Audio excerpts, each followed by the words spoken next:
tonight, March 1st, is the meeting of the Planning and Zoning Commission, and if the administrator would call the roll.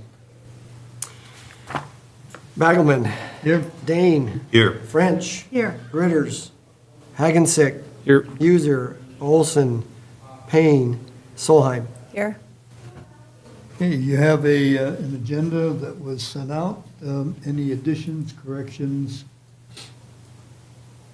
Hearing none, do we have a motion? Motion to approve? Second. Motion and second. Those in favor say yes. Yes. Yes. Those opposed, no. And the agenda is approved as it was distributed. The minutes from the February 1, 2018 Planning and Zoning Commission meeting were sent out. Is there a motion to approve the minutes? So move. Have a motion? Second. Any discussion? Hearing none. Those in favor of approving the minutes say yes. Yes. Those opposed, no. And the minutes of February 1st are approved. Bill, do we have any communications? No, we don't. We don't have any public hearings tonight. We have one item of regular business, and let me just read it and then quick comment. Try to review and recommend on zoning ordinance amendment to section 102 of the Waverly City Code floodplain management section. City staff is requesting the commission to review and recommend to the council amendments to the city code section 102 floodplain management. The request stems from the Iowa Department of Natural Resources floodplain management section instructing the city to adopt recently accepted code provisions which are considered the minimum standards in the state of Iowa. The IDNR oversees the floodplain management function for the state of Iowa and holds cities accountable for their responsibilities. Without adopting these ordinance amendments, the city may lose its good standing with the National Flood Insurance Program and associated benefits in being in good standing with this organization. Staff is providing the ordinance section as it is to be amended for review by the commission. Just one comment. There's a lot of material here. I think the document that we're planning to use to look at this is the one that's highlighted in yellow because it indicates the changes.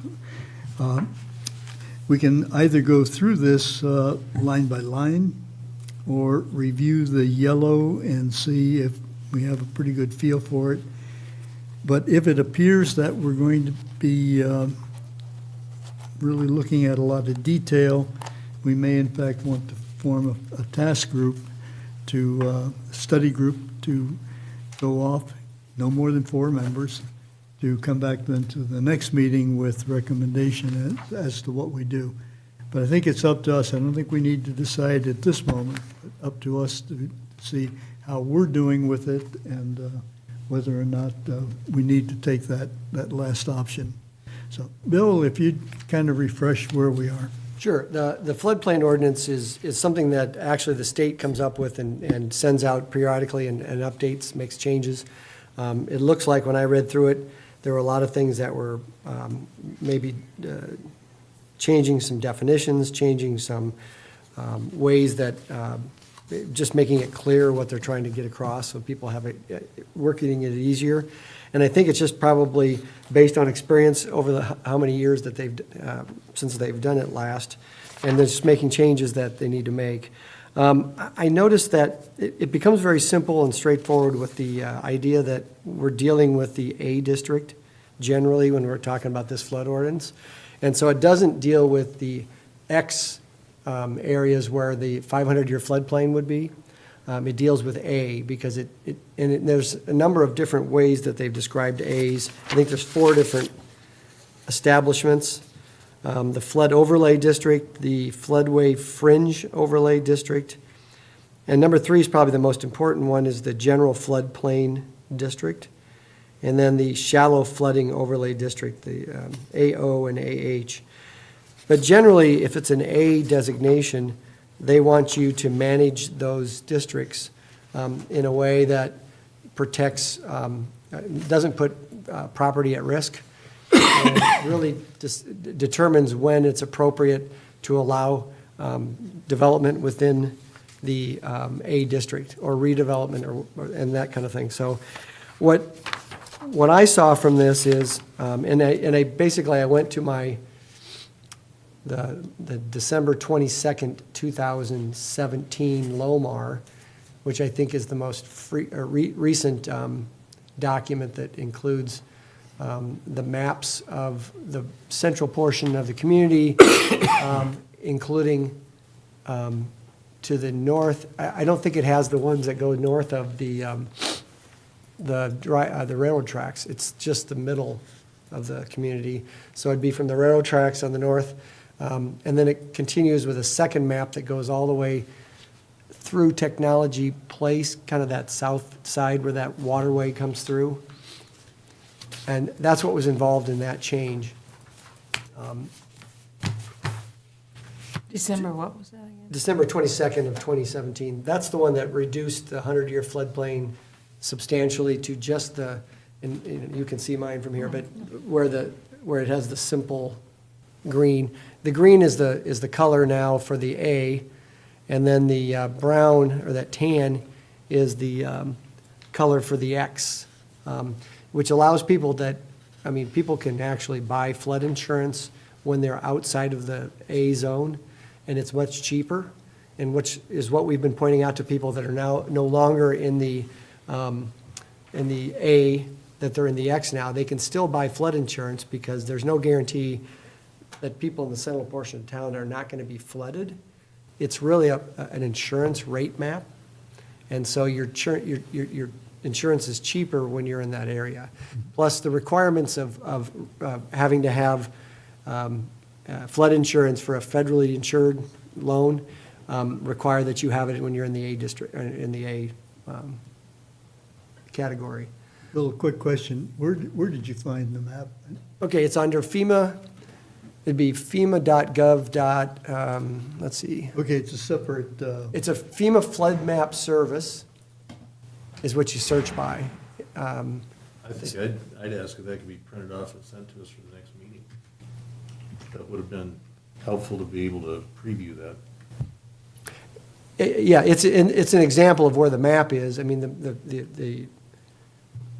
the ordinance here that we're looking at is really just the rules that apply to whatever's in the A at this point. But it is interesting to see how little the A covers now because of the changes in the dry run and the changes in the river. So the one thing I did look at is, and I think people have questions about, most of this is kind of just defining things about recreational vehicles and construction and what it means to start construction or do repair. But if you start looking at the general overlay district and what are permitted uses under 102.7, kind of halfway through, I think, but so the general overlay district is the one that would apply to most areas. The permitted uses are agricultural, industrial, commercial uses, which means like loading areas, parking area, airport landing strips, and then recreational uses, basically ones that can be flooded, not be damaged much by the flooding, and then residential uses, but for lawns, gardens, parking areas, and play areas. When you talk about what can be done in a conditional uses, then you'd get into the next section, which basically says any use which involves placement of structures, factory-built homes, fill or other obstructions, the storage of materials or equipment, excavation, or alteration of a watercourse, which have to be allowed only upon the issuance of a conditional use permit by the Board of Adjustment and reviewed by the Iowa Department of Natural Resources. They determine whether the land involved is either wholly or partly within the floodway or floodway fringe and the 100-year flood level. So that's basically the process. If somebody wants to build within an A area, it's the DNR review and then the Board of Adjustments giving a Bill, approval of in that use. the printout, section 102.7 that you referenced. .02. Has, yeah. Okay, I'm reading it, just section 102.7. Anyway, that section has no changes. Yes, that's No. right. And I'm just pointing that out Yeah. because this is what this ordinance really is intended to do, is to control the uses within that district. There's some different rules when you get to the shallow flooding overlay district on AO and AH. But again, these are ones that they give to us to employ because they want us to be consistent across the state in areas where we have flood insurance involved. So, again, most of this is definitional that I could see, and nothing that was really substantially or substantive. Do these changes all meet or exceed the minimum standards as defined by the Iowa, whatever, blah, blah, blah, by the state of Iowa? The state of Iowa gave these to us to do, so I'm thinking that they've done it so that it would do that, so that it would meet what the DNR standards, what they want it to be. Were any changes made here on that document? We did not make any changes other than what they instructed us to make. You received the sheet, the beginning sheet that basically shows the required floodplain revisions that they gave to us, and then those were incorporated into verbatim. I know of no change unless there was a typo or some mistake that was made, other than just transferring these changes into the ordinance itself. And then I think what you're being presented with is basically, since there were so many changes, rather than do the underlining or crossing out and that kind of thing, he just created a new chapter 102 to recommend. And then we would just do this with the council, basically, to give them the same 3 documents so they could see what was designated as changes required from the state level. The middle would be the changes, putting them in and highlighting them. And then the last one is basically just the new section, the new chapter. So the changes that have been made are only those provided by the Iowa Department of Natural Resources? Yes. We have not done any staff changes. Okay. Let's talk about how we want to work then. Dave, before you came in, we talked about we could literally go through this line by line, or we could take a look at just the areas that were changed, or if we found ourselves at an impasse where we were going on and on about it, form a task group to work on it, bring it back next month's meeting, rather than take a couple of hours here to go through all of this material. And there are probably some other options, but I'd like some sense of the commission as to how you'd like to work tonight. Well, the question I have is, if we don't adopt all of the changes recommended by the DNR, or we change something in addition to that, are we going to run into issues with them with regard to good standing? That's the way I understand it, is that we would run into problems with them in being in good standing with an appropriate floodplain ordinance. I mean, you can probably be stricter than what they require, but you can't be laxer, I think. is Right. The way that would be. But is Yeah, there that's- any sense in going through it line by line or change by change if these are changes already that are the minimum standards? Well, I mean, the required floodplain document is like 5 pages long. If we want to just skim through page by page and see if there's anybody that has any questions about any of those, if you want to do it that way, rather than go through the ordinance.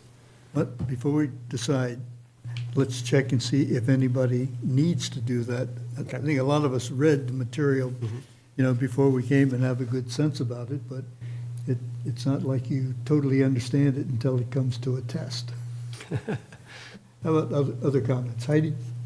This is definitely something I'm not extremely familiar with, and I feel like it's more regulation-based, so I don't know what we would necessarily, or me personally, would be able to contribute to it to improve it or enhance it.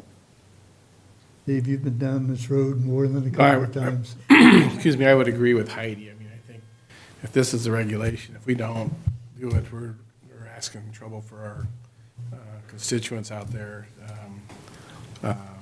whether it be through the insurance or FEMA or, I mean, I would guess that's where it would come into play. So, I mean, if it's everything that has to be in there, then why should we even be messing with it, probably? Adam, any thoughts? Yeah, I tend to agree with them. I mean, it sounds more like a requirement than a recommendation, so I guess. Rich? When, the only issue I would have was in the agenda, it said staff wants us to do this, and if I'm assured that it is the state's document, I don't have a problem with it. Except I did see one thing that limited, and I couldn't find it when I sat here before, limited the time period of which someone legally could ask for a review or a different decision. And it was a short period of time, and frankly, I was hoping to ask Lance what his opinion on that was. Other than that, I had nothing, as long as this is the state's document and not staff's document. So other than that one little thing I picked up, And I'm going to reaffirm that we have not changed anything. That, I think the intent was to put everything in exactly the way it was, and that's why he gave you the document that we received from the, I don't know if we, yeah, I think that's the document we received that was supposed to be inserted into our ordinance. Mary? Did I agree with Heidi, Dave, Adam? Edie, you get to throw your 2 cents worth in. Well, the only thing I, just, not that I have any agenda in mind or know enough about it, but just following the discussion, is anyone interested in it being more restrictive? And if we did, Bill, at some time, decide we wanted to be more restrictive, would there be anything to prevent us from taking an action on that particular item? I don't think so, and I have to apologize because when Ben left for vacation, we didn't get a chance to go through every detail of this. And so he gave me a general overlay or overview of what we're talking about. I don't know whether you could be more strict in the A zones, and they have a provision for you having it go through the Board of Adjustments as opposed to a conditional use that might go through P and Z and then go through council. I mean, that's how you do conditional uses in other zoning districts. So I'm not sure why this district does it through the Board of Adjustments as opposed to P and Z and the council. But in any case, something that went through the Board of Adjustment, if it were challenged, would have to be challenged in the courts. In district court, right. And they would likely be following Iowa law. What I'm saying is that if you did it differently, I don't know whether they are creating something that's in a suggested way of dealing with it, that they wouldn't say that that's not a substantive change, because you're just having it vetted in a different manner. That's the only thing I didn't get a chance to ask him about, that I wish I would have been able to do.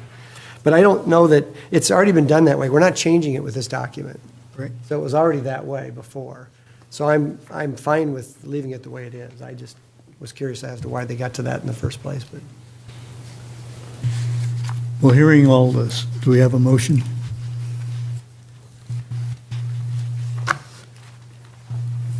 I'll move it.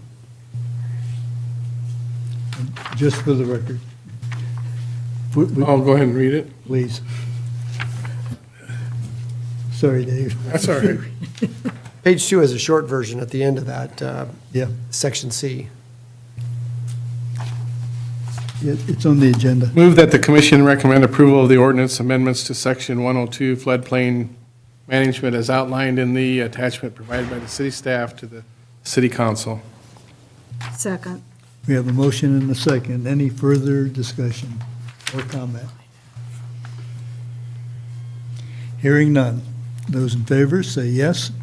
Yes. Yes. Those opposed, no.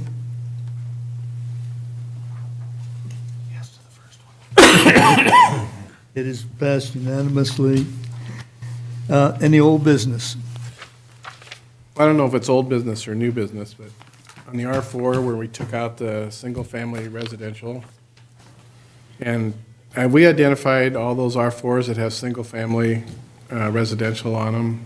Just for informational purposes, we have, and we are going to be reaching out to the variety of places where the zoning currently doesn't fit the use, and so we want to conform those. Now, we've done that in the past right here instead of making them apply for that, and so I think there's some miscommunication. I had somebody contact me today where one of those are, and I said in the past, we've done that right here and have looked at the, staff has provided a map for where those are, R4s, where they're single-family residential homes, and then we've changed the zoning just without having to go through the whole process, and then I think it came through a public hearing, and we didn't charge the people for doing that. I can't remember exactly what our procedures were, but we did it all in a lump sum. We're going to do that. We're going to do an omnibus one where we're going to do everything we can, and we felt it important to identify those ahead of time and give some notification to the developers that still have some empty lots in those subdivisions. And so, the Happel subdivision, that's an R3 right now, that probably should be an R1. And we're not going to make any changes to the setbacks that were established on the plat, because I think in that one, there were some different setbacks than would apply today. So we would make sure that that came forward with those already in place, so they wouldn't be out of compliance. And there's the First Street, I think, is now R4. We're considering whether we do the entire rolling meadow subdivision that is not within the apartment areas, so that you would change those to an R2 probably because of the size. We're still looking at those to make sure that either R1 or R1A or R2 apply. And our intent is just not to have the problem that came up with the person who basically raised this issue for us, because they found out, or the opinion was that they couldn't refinance their loan because it wasn't properly zoned to rebuild it if it was destroyed by fire or some other means.